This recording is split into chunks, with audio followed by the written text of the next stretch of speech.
Hey, thanks for watching. We're going to do a special show and you're going to be the one that's going to watch it exclusively. It's called Forever Change. We're going to walk down the road of 4 people's lives that were radically changed from the lowest point to the highest point. It's more than informational. It truly is transformational how God radically changed their lives. Sit back and enjoy today's episode. And it's about ready to get real.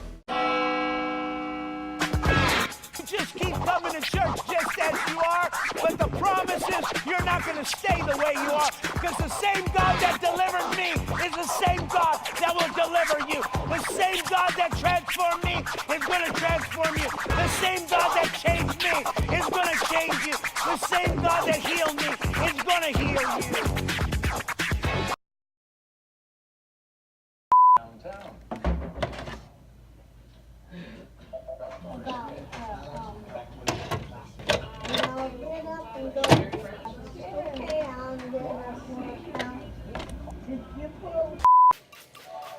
My name is Phil Cota. I was born in Glendale, California. I was raised in Moreno Valley, California. I was a member of an outlaw motorcycle club, one of the baddest in the nation.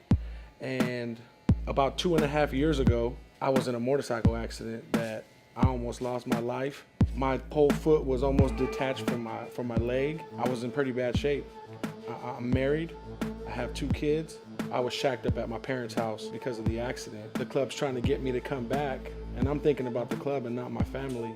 So my priorities weren't right. So maybe 1.5 years later, I'm getting back on the bike prematurely, and I'm on the freeway riding with my patch and brothers, and something comes up and hits me. It broke my tibia in half. And it was at that point the club kind of turned their back on me and stopped talking to me, put me on a medical leave. I was upset at that time because these guys that I would, give my life for, basically just kicked me to the curb because I was in another accident in 2 years. So I was looking for something else. I had a full leg cast on my leg. The doctor said for 10 weeks. So I'm laying in my bed. My wife is very upset at me. My parents are upset at me. My club brothers are upset at me. That's when you go to God. When everything's bad in your life, people go to God. When there's always something happening, that's when you go to God. And I asked God a question. I said, why me? What did I do to deserve this? And he answered me clear. Never been to church before. Well, my family was Catholic, but I didn't get nothing out of it. I just went because they made me. But I've never wanted to be in church. And when I asked God, why me? What did I do to deserve this? He said, because I love you. And you gotta understand me. I'm like, love, this, that's love. This has got to be the true meaning of tough love.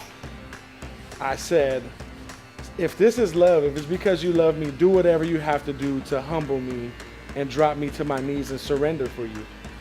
And he said, I just did. And it was clear as day. And it was at that moment I knew that I wasn't in control. I was never in control.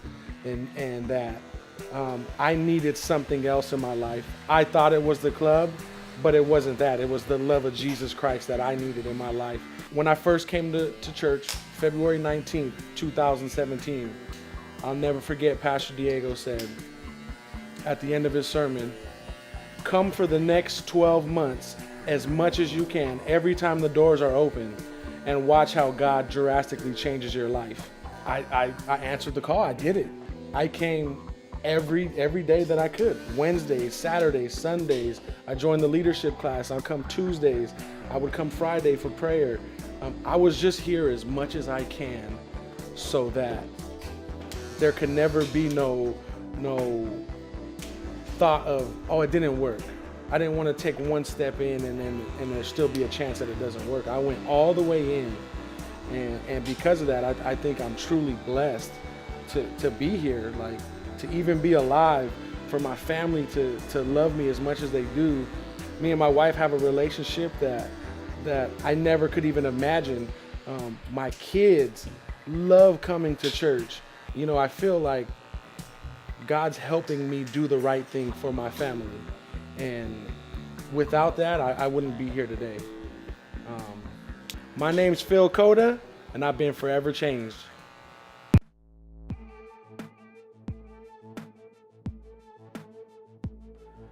Wow, Phil, what an amazing story of transformation. Growing up with a hard heart, growing up having to be tough, rough, and mean. And there's a lot of people like that. Whether you have to, you're competitive, whether you have to outdo somebody, whether you have to look the best, dress the best, drive the best, talk over people.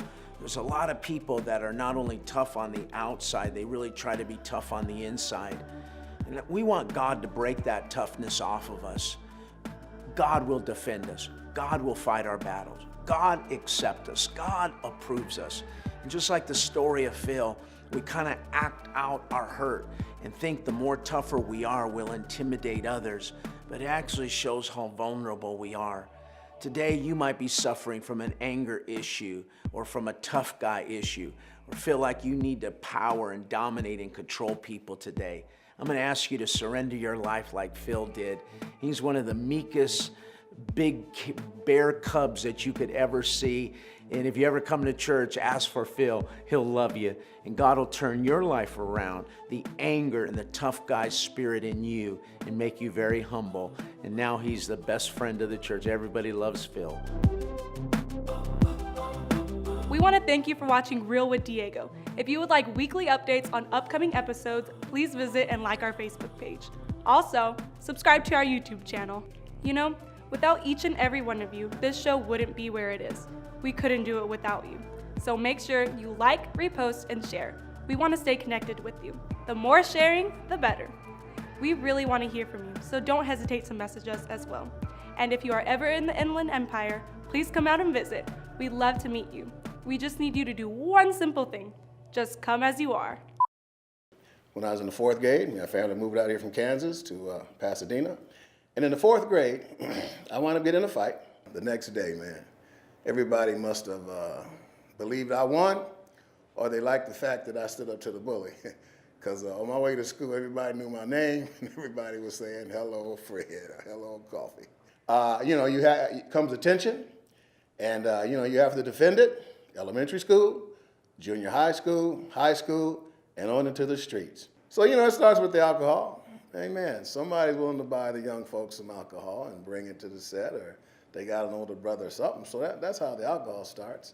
All kind of pills, True-and-Alls, Red Devils, Yellow Jackets, Bennies, Brownies, Angel Dust, Coke of every grade, Heron every now and then. So that scenario right there, and then getting out of jail and stuff, foolishness, led up to the main event, I think, that had changed my life, and that was in 1971 when I ran into and ended up in jail on a 187 PC. The 187 PC is murder. 187 Penal Code is murder.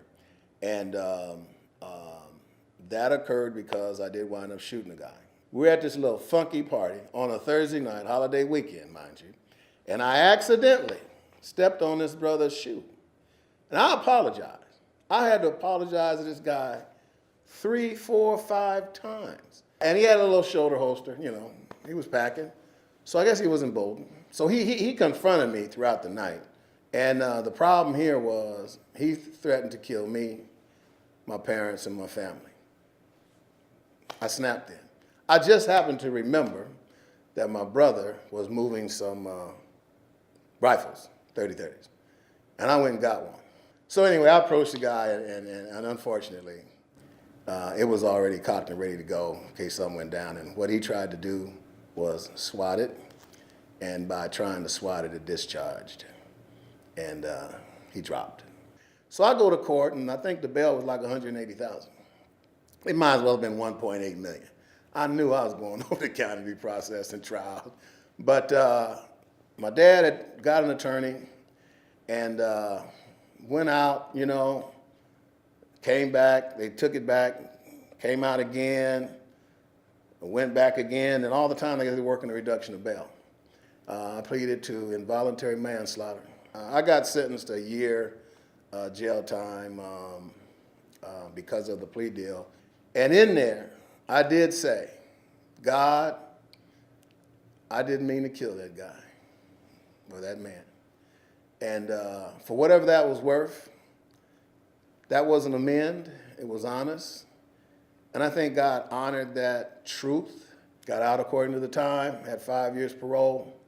And once I got out, again, I got back in school and got my job back. But eventually, the streets called the brother back out there. So I certainly went back to some of the old stuff. Anyway, a friend of mine had called me over to his house. He was having a little light Sunday afternoon party, of course. And I had, some stuff to distribute. It was right after one of the jazz festivals in San Diego, so I had some leftover stuff. And they said somebody wanted to buy some. So I go over there to sell this stuff. And of course, there's this lady and her friends and this guy buying it, and one of them is Karen. That was the first time I'd met Karen. We became real close. And I'm sure had it been 77, I made my proposal, in 78 we got married. So, the first time I came to serve, and I visited for a couple of months on Saturdays because the church was still going. And the first Sunday I came to actually attend, I almost wept for whatever reason. It was just right. And I just knew God sent me here, and I just knew God had his hand on the Abundant Living Family Church. And it's just been a joy to serve pastor and, of course, serve the Lord here. I've certainly learned a lot, I've grown a lot, and it's a tremendous blessing how he allows me to serve and minister who he's put before me. My name is Frederick Van Dersey Coffey, and I have been forever changed. Do y'all still love me?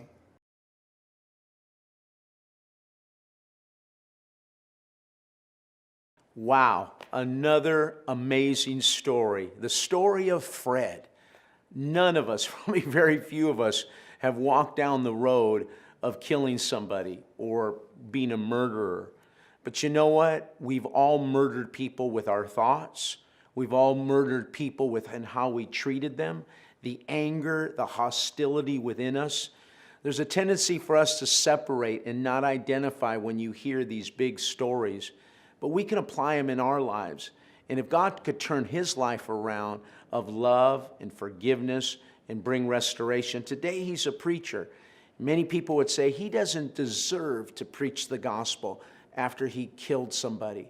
We have a lot of sympathy for the life that was taken. But at the same time, God is never done with Fred, and God is never done with you. You could be forgiven and you could be restored. In fact, you'll use your testimony to impact others. Hey everyone, we want to build a relationship with you. If you have any questions or simply want to reach out and let us know how you feel, send us a message. Or you can visit our Facebook page and leave a comment. Even send a video if you'd like. However you want to share your life, just be sure to do one simple thing. Come as you are.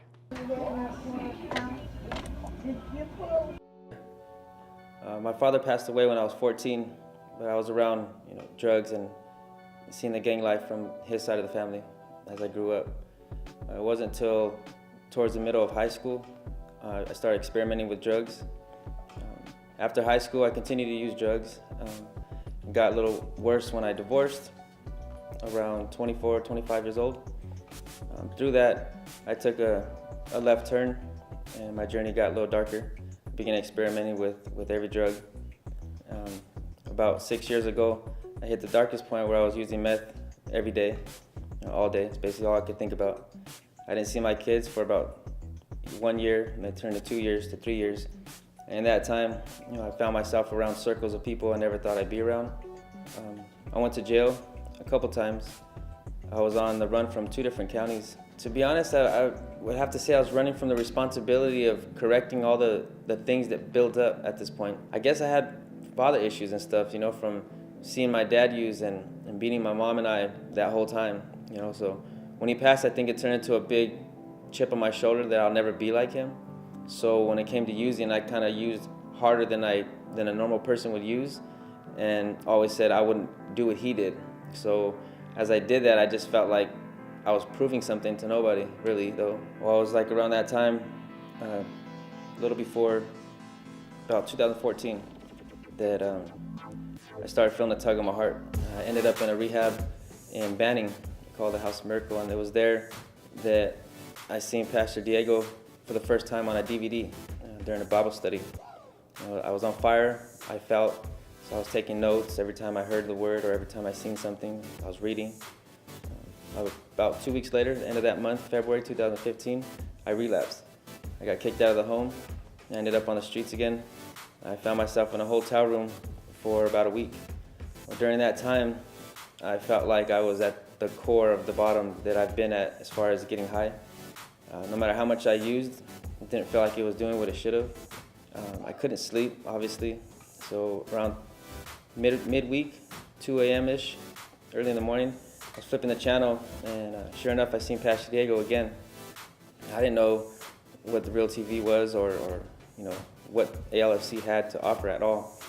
Just that I seen him once before in the home. And it was awkward because I was trying to run from God at this point again, and I couldn't.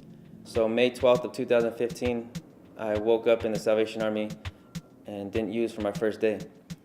I had a choice to either continue running, do what I knew I could do best, or apply all the tools that had been handed to me and actually trust in God this time. And I did that. Once I did that, I got a job. I turned myself into both counties. I actually got arrested when I turned myself into San Bernardino County. And as I sat there, the judge looked at what I had done in the rehab, the NAAA meetings I was going to, my new job, seen how I looked compared to how I looked before. And he actually released me from custody, dropped felonies and misdemeanors, and discharged my probation right there.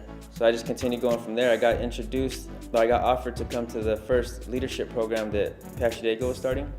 Once I seen Pastor Diego stand up in front of us and begin to speak, that's when it really hit me. And God had planted these seeds for this moment. And I had a little bit of tears right there. I just sat there with joy and awe that God's grace has covered me so much and guided me and prepared this way just so I can actually sit here. And that's when I knew I was where I was supposed to be. I've got my kids back in my life. You know, I've met a beautiful person in my life, met many beautiful people throughout the way.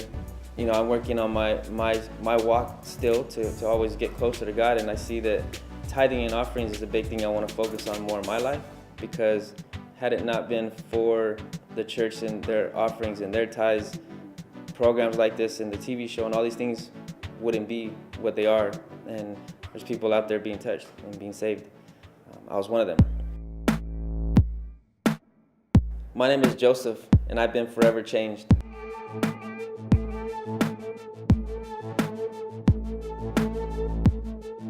Wow, you just saw the life of Joseph. I sure appreciate his transparency. What is it like not to have a daddy? What is it like to be addicted to drugs? What is it like to go through prison? What is it like to feel abandoned or homeless? I don't know if that's your story, but it was Joseph's story. And I'm sure there's something that you could take away that you can identify with. But the miracle is that he is not the same. And he's using his story to impact other people. Thank God for Joseph's life being transformed by the power of Jesus Christ, and the same transformation will take place with you today. You know, there are times in our life when things may seem unbearable. We get that. We understand that.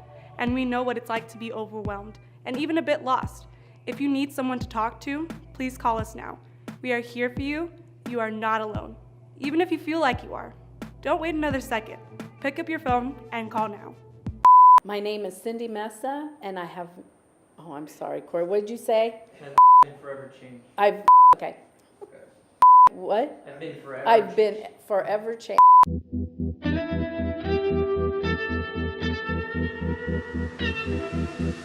My name is Cindy Mesa, and I was born in Omaha, Nebraska on an Air Force base because my dad was in the Air Force service. My mom and dad had been married 2 years, and then they got divorced. So now I'm about 14 years old, and I'm living with my mom and my stepdad. So it's just us three. And now a couple years have gone by, and now I'm turning 16, and her husband, I think, didn't want me there. And so for her, she didn't have anywhere to go. She had no money, and it was easier for her to stay with him. It was like an ultimatum for my mom for me to stay or leave. And at that time, I didn't have nowhere to go, but my mom needed to stay so she can have that security. I left. She gave me her car. It was a station wagon. So I end up leaving, and that's when I'm in my car, have nowhere to go. At this time, I'm going to parks to sleep, take showers.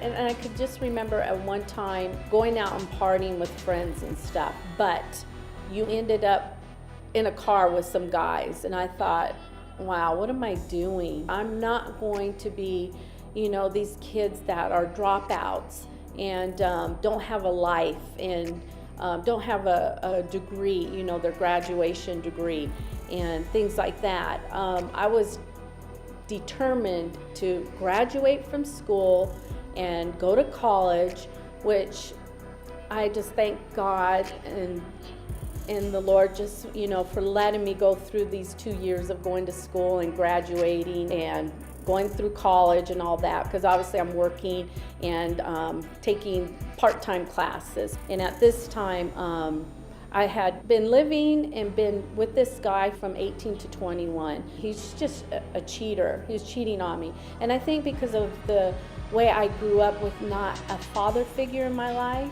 I wanted somebody. I was ready to get married. I was ready to have kids because I've done the partying life. I've done the independent life. I've done being alone. And I just cried out to God and just said, God, you know what, please bring me somebody that's gonna love me and want me and care for me. And so really 2 weeks later, God brings Diego into my life.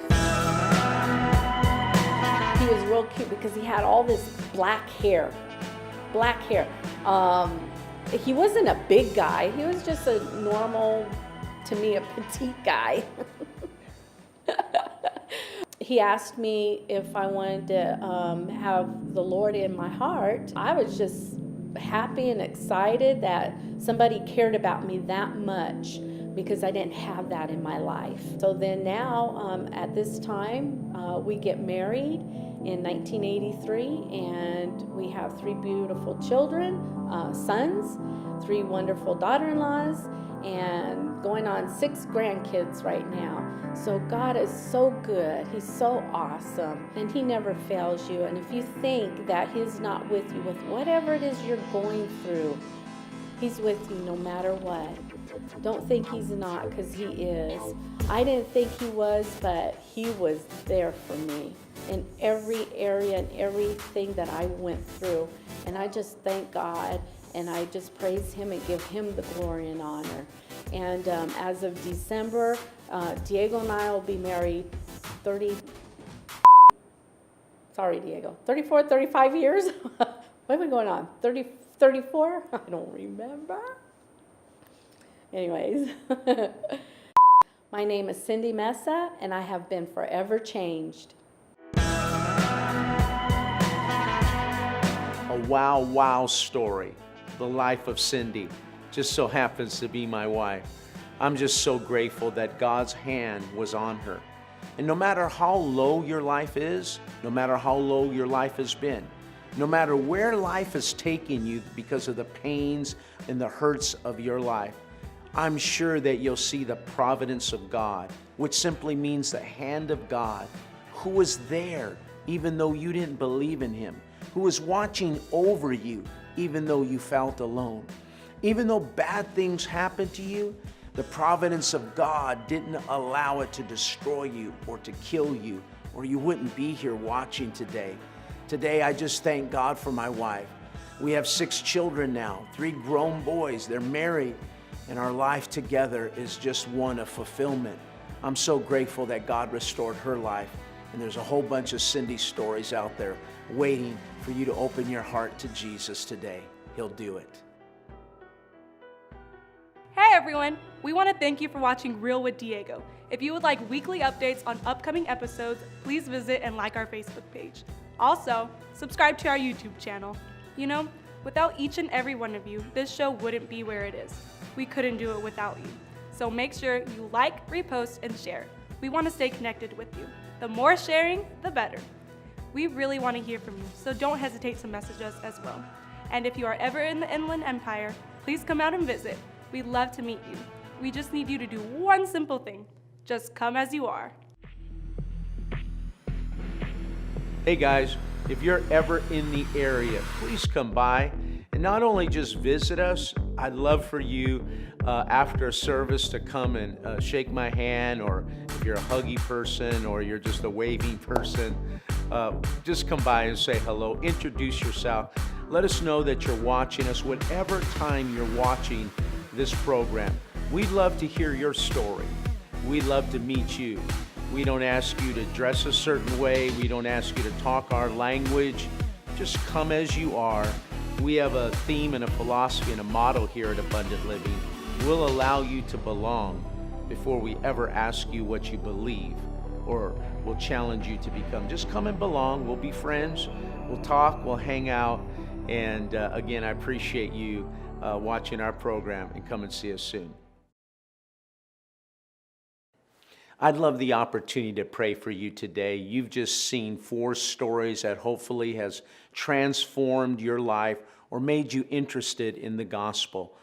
I pray today that wherever you're at today, there's a God that loves you, there's a God that accepts you, there's a God that forgives you. And no matter how low and broken and empty and confused and hurting your life is, you can ask Jesus into your heart and He'll turn it around.